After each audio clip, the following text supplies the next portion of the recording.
প্রধানমন্ত্রীর ভারত সফর ঘিরে তৃতীয় রাষ্ট্রীয় ঋণের প্রস্তাব চূড়ান্তের কাজ চলছে।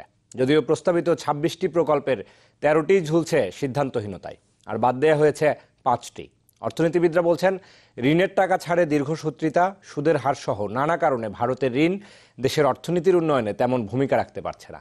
বিস্তারিত মোর্শেদ হাসিবের প্রতিবেদনে। বাংলাদেশকে দুদফায় ২৮৬ কোটি ২০ লাখ ডলার ঋণ সহায়তা দিয়েছে ভারত, যার মধ্যে ২০ কোটি ডলার দিয়েছে অনুদান হিসেবে।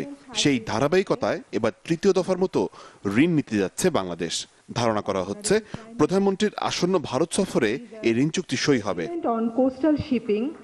এজন্য প্রাথমিকভাবে ১১টি মন্ত্রণালয়ের অধীনে ২৬টি প্রকল্প নির্ধারণ করা হলেও চূড়ান্ত হয় মাত্র ৮টি। যে ৮টি প্রকল্প চূড়ান্ত করা হয়েছে সেখানে নৌ মন্ত্রণালয়ের ৩টি, রেলওয়ের ২টি, পানি সম্পদ ব্যবস্থাপনার ১টি, বাংলাদেশ অর্থনৈতিক অঞ্চল কর্তৃপক্ষের ১টি প্রকল্প রয়েছে, যার মোট ব্যয় ধরা হয়েছে ১১৭ কোটি ডলার, টাকার অঙ্কে ৯,৩৬০ কোটি টাকা।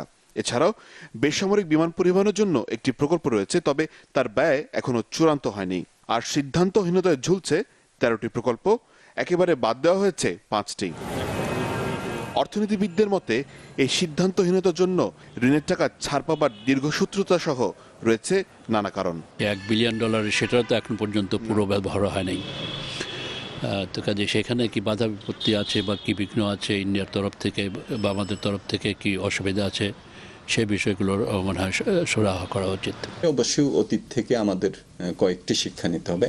যেটা সেটা হলো যে ভারতীয় সহায়তাই ওই প্রকল্পের জন্য সবচেয়ে সর্বোৎকৃষ্ট কিনা, কারণ আমাদের অল্টারনেটিভ আছে।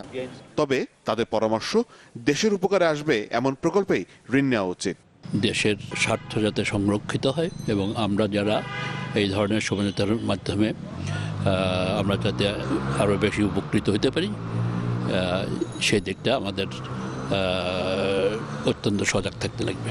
এবং অবশ্যই আমাদের অবকাঠামো, আমাদের পোর্ট, আমাদের রেল, সড়ক যোগাযোগ ব্যবস্থা, এগুলোতে আমাদের এখন প্রয়োজন পড়বে। তো সেই জায়গাগুলোতে আমরা যদি ঠিকভাবে প্রাধিকারগুলো ঠিক করতে পারি, আমাদের শর্তাবলী যেগুলো হবে সেটা যদি আমরা ঠিক করতে পারি, তাহলে আমার মনে হয় যে সেগুলো আমরা অবশ্যই বিবেচনা করতে পারবো।